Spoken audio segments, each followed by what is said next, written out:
आज जो हमारे यहाँ पर गेस्ट हैं उनके YouTube चैनल के ऊपर 8 मिलियन से ज्यादा सब्सक्राइबर्स हैं। ये दो को फाउंडर्स हैं इस कंपनी के, एक है जो टीचर हैं जो पढ़ाते हैं और एक है जो बैकएंड पे सारे ऑपरेशन संभालते हैं। उनको आज से पहले आपने कभी नहीं देखा होगा स्टेज पे। So please give an energetic and warm welcome to the founder of Exampur.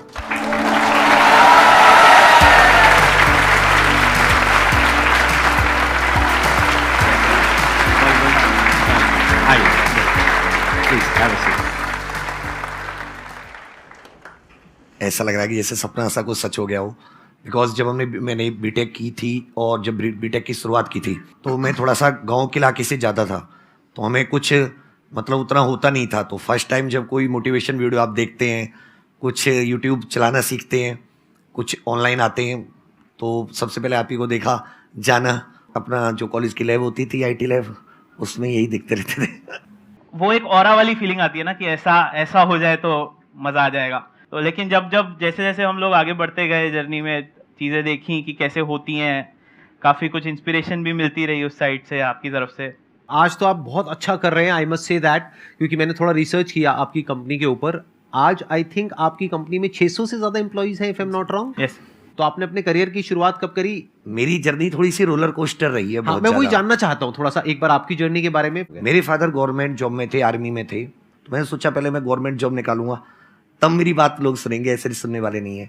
Then फिर अदर जॉब्स के लिए ट्राई किया, तो बहुत बार कुछ नंबरों से रही, कुछ इंटरव्यू से निकले, 13 SSB दी, मतलब सब कुछ किया, तो अंत में फिर एक जॉब निकली। देन बोला अब बात सुनने में, तो वो साबित भी हुआ कि जब आप कुछ कर लेते तभी आपकी बात सुनी जाती, नहीं तो कोई सुनता ही नहीं। आपने कितने टाइम तक करी वो जॉब? मैंने ज्वाइनिंग लेटर लेकर मैं गया नहीं ज्वाइन करने ट्रेनिंग पर, क्योंकि मुझे इधर मेरा रास्ता समझ में आ गया, मेरे जीवन का लक्ष्य क्या है। क्या समझ आ गया? कि मुझे मतलब जो मैं कर रहा हूँ, जिसमें मैं अच्छा हूँ, जो मुझे टीचिंग, मतलब मेरा खून में, ऐसा समझिए कि मुझे दुनिया की सारी टेंशन में बोर्ड पे जाके भूल जाता हूँ, तो मुझे यही करना है, इसी में आगे, इसमें सोसाइटी को भी मैं काफ़ी लाभ पहुँचा पा रहा हूँ, तो मुझे एग्जिस्टेंस इसमें मिल रही है। तो आप दोनों कैसे मिले? ये संयोग, मतलब तो मैं तो ईश्वर का ही वो मानता हूँ कि मतलब मेरे पास जो टेक था, हम एक यूट्यूब चैनल थे, बट आपको सपोर्ट करने के लिए आपको पैसे की रिक्वायरमेंट होती है, और पैसे आपको, आप कोर्स वगैरह कुछ सेल करते हैं तभी आते हैं। तो फिर मुझे एक टेक की ज़रूरत थी, एक अच्छी एप्लीकेशन की ज़रूरत थी, तो अचानक से एक दिन प्रधान जी आ जाते हैं। उस टाइम पे 10-15 लोगों की टीम थी और फ्लैट से ही ऑपरेट कर रहे थे, तो फ्लैट में ही मिले हम लोग। जब मिले तो फिर उसके बाद ऐसा लगा कि बने ही इसके लिए थे कि साथ में काम करने के लिए, made for each other type. हाँ, made for each other type का। लेकिन आपकी वाइफ भी साथ में आई हाँ, है? मेरी वाइफ भी साथ। तो आई एम श्योर आपको थोड़ा प्रॉब्लम होती होगी इनकी जो इक्वेशन है उससे। I've seen all the journey, I've seen it all. तो अभी प्रेजेंट सिचुएशन ये है कि वरदान सोता नहीं है जब तक वो विवेक सर से बात नहीं कर लेता। अच्छा। मतलब ये अपडेट रात को जब तक इनकी 1 घंटे की कॉल नहीं होती, like my time is gone, पर 1 घंटे जब तक वरदान सारे दिन का अपडेट, एंड वो सिर्फ काम से रिलेटेड नहीं है। आई मीन देयर, जैसे बेस्ट फ्रेंड्स होते हैं ना, वैसे इन लोग की इक्वेशन है, and they built it themselves. तो आप इनका ब्रेकअप करवाने के बारे में कभी सोचा? मैं विवेक सर को पुश कर रही हूँ कि वो शादी कर ले। हाँ, यही एक सॉल्यूशन है, प्रैक्टिकल सॉल्यूशन तो यही है। यहाँ पे एक बहुत बड़ी चीज सीखने वाली है कि कोई भी बिजनेस को बड़ा करने के लिए, if you want to really do something big in life, you need somebody जिनके साथ में आपकी एक अच्छी इक्वेशन हो, जिन पर आप ट्रस्ट कर सको, और जिस तरीके से बता रहे हैं कि जिनसे आप डेली रात को 1 घंटा बात कर सको शादी के बाद भी। बहुत बार ऐसा होता है कि काफी सारे लोग हो गए हैं साथ में काम करने के लिए, तो ऐसा नहीं होना चाहिए कि कभी कुछ उधर से कुछ और चीज हो रही है और हम लोग कुछ और मैं कुछ और बोल रहा हूँ। और आई एम श्योर टीम में भी ऐसा बहुत होता है, लोग आपस में लड़वाने की कोशिश करते हैं। मैं इसमें अपना एक पॉइंट रखना चाहूंगा कि पहले जैसे हमारी फैमिली में किसी ने कभी कोई बिजनेस किया ही नहीं, कभी कुछ छोटे मोटे किए तो उनमें आपस में भाइयों में ही झगड़े हो गए। मतलब कोई अगर फैमिली में कोई ऐसे हैं कि बिजनेस किया तो आपस में झगड़ा हो गया उनका, तो पार्टनरशिप को ऐसा बना रखा था यार कुछ भी करो, पार्टनरशिप में कोई काम स्टार्ट मत करो। बट मेरी भी वही थिंकिंग थी, कुछ भी करो पार्टनरशिप में मत स्टार्ट करो। लेकिन जब वरदान जी आए, 4 साल हम लोगों को हो गए साथ, और बहुत अच्छे से हम लोगों ने बहुत उतार, बहुत ज़्यादा चढ़ाव, बहुत नीचे उतार भी देखे, बहुत रोलर कोस्टर जैसे राइड रही। बट हमारे बीच में आज तक टचवुड एक भी बार तेज आवाज में बात तक नहीं हुई, कोई मतलब 0 झगड़ा। मैं तो एक ही चीज़ इसमें मेरे को सबसे मेजर लगती है, वो पेशेंस है। कि कई बारी हम लोग अपनी थिंकिंग में इतने ज़्यादा इन्वॉल्व हो जाते हैं कि हम ये सोचते हैं कि जो हम सोच रहे हैं वही सही है। अभी हम लोग दिन में बेशक 1.5-2 घंटा बात होती है, उसका मेजर एक रीज़न ये भी होता है कि मैं बिल्कुल अलग चीज़ सोच रहा हूँ, सर बिल्कुल अलग चीज़ सोच रहे हैं, और ऐसा नहीं है कि ऐसा होना कोई गलत चीज़ है। और जब उनके मिलने से एक सॉल्यूशन निकलता है तो वो सॉल्यूशन मेरे को लगता है कि वो सबसे ज़्यादा एफिशिएंट सॉल्यूशन होता है।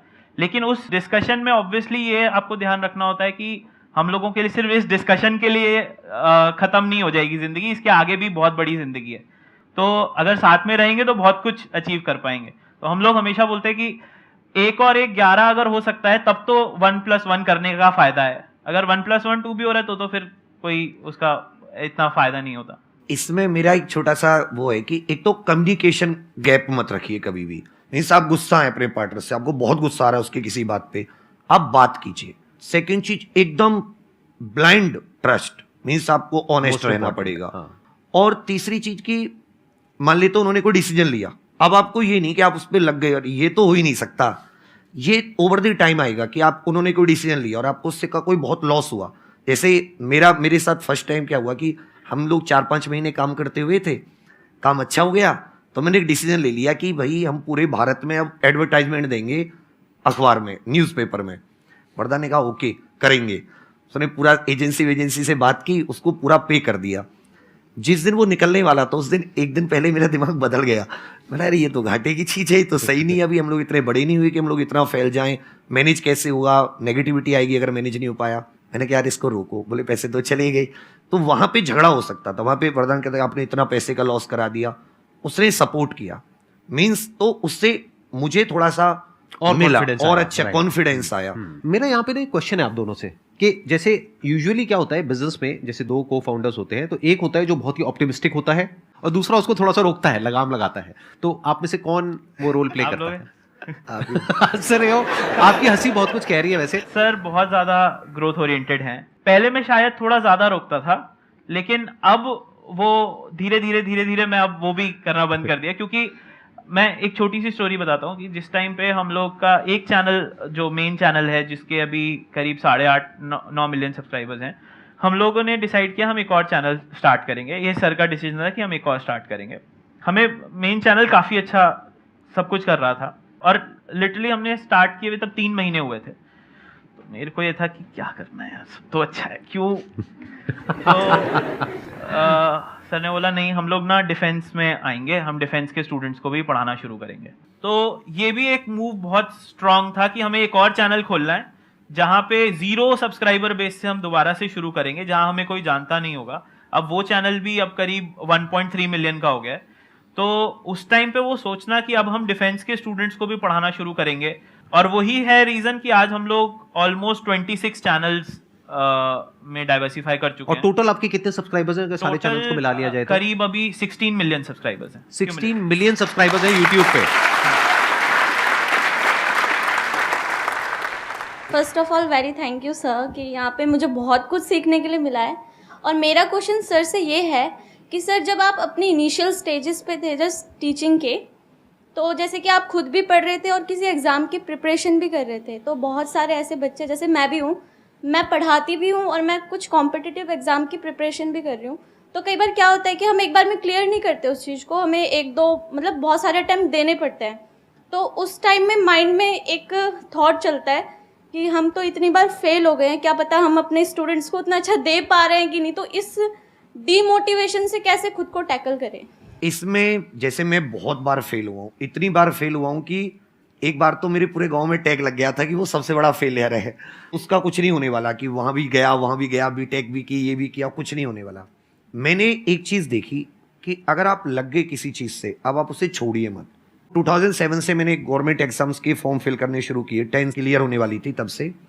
जब मैं 25 ईयर्स का हो गया तब जाके मतलब मेरी बीटेक हो गई, बीटेक होने को भी 3 साल हो गए, तब जाके मुझे मिली, लेकिन रैंक मिली। तो मैंने कभी जो अपना फेलियर था उसका सर स्टूडेंट पे नहीं आने दिया। अब जब आप एग्जाम्स देते हैं तो अपने फेलियर से आपको अब बार बार एग्जाम देते हैं तो आपको एग्जाम की नॉलेज ज़्यादा हो जाती है। अब जो आपने उससे सीखा वो आप स्टूडेंट को स्ट्रॉन्ग कीजिए, और अगर आपने अपने पे काम किया तो आप खुद भी धीरे धीरे फिर स्ट्रॉन्ग हो ही जाएंगे। ये जो पॉइंट है ना यहाँ पे जो समझने वाला है वो ये है कि आप जब बच्चों को पढ़ा रहे हैं तो उनको तो नहीं पढ़ा रहे जो कि सेम एग्जामिनेशन की तैयारी कर रहे हैं जिसकी आप कर रहे हैं।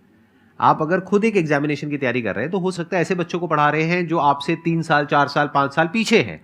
मान लो अभी आप अपनी ग्रेजुएशन पूरी कर चुके हैं और आप बच्चों को पढ़ा रहे हैं जो 11th में है 12th में है, राइट? ऐसे ही कुछ कर रहे होंगे। Like I am preparing for like medical entrance exam और मैं जो बच्चों को पढ़ा रही हूँ 9, 10th, 11, 12 की कैटेगरी में रहते हैं। That's what I am saying. देखना, ध्यान से समझना, 9, 10th में तो आपने सक्सेस को अचीव किया है ना, तो जहां आपने सक्सेस को अचीव किया है वहीं तो उनको सक्सेस को अचीव करवाने की कोशिश कर रहे हो।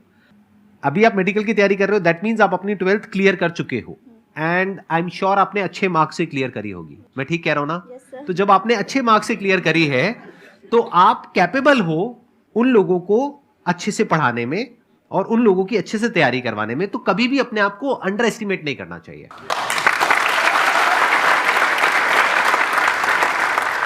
अच्छा, मैं थोड़ा सा जानना चाहूंगा आपके लाइफस्टाइल के बारे में कि आज आप लोगों का लाइफस्टाइल कैसा है, क्योंकि इसमें मुझे बड़ा इंटरेस्ट आता है। क्योंकि यहाँ पर कुछ गेस्ट आते हैं जिनके पास पैसा कम होता है लेकिन लाइफस्टाइल बड़ा भयानक होता है उनका, और कुछ ऐसे गेस्ट आते हैं जिनके पास पैसा बहुत होता है लेकिन लाइफस्टाइल बहुत ही नॉर्मल होता है। तो आप किस कैटेगरी में है? मेरा सेकंड वाली कैटेगरी है। मीन्स आराम से मस्त रहिए, ज्यादा चीजें खट्टी नहीं है मेरे पास। मैं ज्यादा ये वो ये भी मतलब गाड़ी फेरारी बंगला, वगैरह वो सब नहीं है कुछ आपके नहीं, पास में? अपना बस स्कॉर्पियो खरीदी, उसके अलावा कोई बड़ी ऐसा कुछ नहीं। तो अपना ऐसा है कि पहनने के लिए टी शर्ट अपनी जो पढ़ाते उसी में, और फिर 4-5 घंटे क्लासेस होती तो बहुत ही उसी के अनुसार अपने आप ढल गए। बोला जाना कहीं है नहीं, संडे को भी क्लासेस, सैटरडे भी क्लासेस, करना कुछ है नहीं, तो क्यों ही फालतू का सब कुछ जोड़ा, फिर उसको साफ करते रहो, फिर उसको मैनेज करते रहो। और अभी भी आप खुद क्लासेस कंडक्ट करते हो? हाँ, मेरी इस 4-5 लेवल पे आने के घंटे बाद भी रेगुलर। डेली आप 4-5 घंटे क्लासेस कंडक्ट करते हो खुद? यस। बट कैसे टाइम निकाल पाते हो? क्योंकि एक है 600 लोगों की टीम को मैनेज करना और प्लस क्लासेस भी कंडक्ट करना। वरदान जी है इसलिए। अच्छा, इसलिए आपको वरदान मिला है।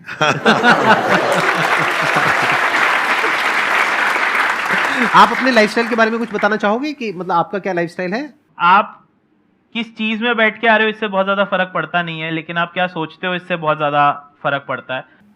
पढ़ते पढ़ते थक गया हूँ सर, अब क्या करूँ? एक मिनट। सर लेना चाह रहे हैं इस क्वेश्चन को। ये पढ़ाते पढ़ाते नहीं थके, 12 घंटे के मैराथन सेशंस करते हैं और आप पढ़ पढ़ के थक गए, ये क्या बदतमीजी है? हाँ, फिर भी आप बताइए। अब आप पढ़ाना शुरू कीजिए। अब आपके पास ओवरलोड हो गया, अब आप उसको दीजिए किसी को, तब आपको हो सकता है अपने पढ़ाने में कुछ नया निकले। आप उसको पढ़ाओगे तो कुछ नया समझोगे, नया सिखाओगे, फिर आपका जो सोचने का स्तर है वो और बढ़ेगा। मतलब आप क्या करिए, आप अपना रिज्यूम लाए हो अभी? No sir. यही तो गलती करी आपने। आपके सामने कौन बैठे आपको खुद नहीं पता है।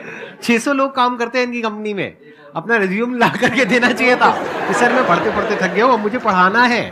तो पढ़ाना है तो एग्जामपुर में जाओ, जा करके पढ़ाओ, सीधी सी बात। Thank you. ठीक है, जवाब मिल गया आपको? Yes sir. तो क्या आप पढ़ाओगे? Yes sir. पक्का? पक्का सर। देख लो। देख लिया सर। कहाँ? यूट्यूब पे? यस। सर मैं ये पूछना चाहता हूँ, जैसे MS धोनी है वो अपनी फील्ड से अलग हो गए लेकिन उनकी जगह कोई नहीं ले सकता। ऐसे संदीप महेश्वरी सर है, वो अपनी फील्ड से अलग हो जाएंगे, उनकी कोई जगह नहीं ले सकता। ये किंग मेकर वाली थिंकिंग ये कैसे डेवलप की जाती है कि कैसे बनाए कि हाँ अगर मैं इस फील्ड में हूँ, मैं छोड़ के जाऊंगा तो हमेशा ये फील्ड खाली रहेगी मेरे बिना? ये तो आपका डेडिकेशन ही तय करेगा कि आप उसमें कितने लंबे रुकने वाले, क्योंकि आप छाप तभी छोड़ सकते हैं जब आप उसमें लंबे रुकेंगे। और आप लंबे रुकेंगे और आप प्लान के साथ स्टार्ट करेंगे और आपको होगा कि मुझे उस लक्ष्य है, इस प्लान करोगे तो आपके पास मंजिल भी होगी, कोई ना कोई गोल भी होगा, उसमें आप लंबे रुकेंगे, देन आप अपनी एक जगह स्थित बना लेंगे, फिर आप सोच पाएंगे कि अब कोई जगह नहीं ले सकता। बहुत बढ़िया बात है। तो आपका जो क्वेश्चन है उसका एक पॉइंट हमको मिला, लंबे रुकना है, यानी कि लाइफ में अप्स भी आएंगे और डाउन्स भी आएंगे। आपने अभी MS धोनी की बात करी, उनकी भी लाइफ में बहुत सारे अप आए हैं और बहुत सारे डाउन भी आए हैं पूरे, अगर आप करियर को देखेंगे तो जब डाउन फेज आता है किसी भी इंसान की लाइफ में, तब वो क्या करता है ये डिसाइड करता है कि लॉन्ग टर्म में वो उस करियर में अपनी छाप छोड़ पाएगा या नहीं छोड़ पाएगा। ये सबसे इंपॉर्टेंट पॉइंट है जो इन्होंने बोला है। आप बताइए सर, आपका क्या टेक है? आपके क्वेश्चन में एक वर्ड था किंग मेकर, तो वो किंग अपने आप को नहीं, हमारे केस में हमेशा यही है, संदीप सर के में भी देखता हूँ और हमारे में भी, किंग मेकर जो सामने सुन रहा है उसको हमें पॉजिटिविटी पहुंचानी है, चाहे वो हम पढ़ा के पहुंचाएं, चाहे वो हम मोटिवेट करके पहुंचाएं।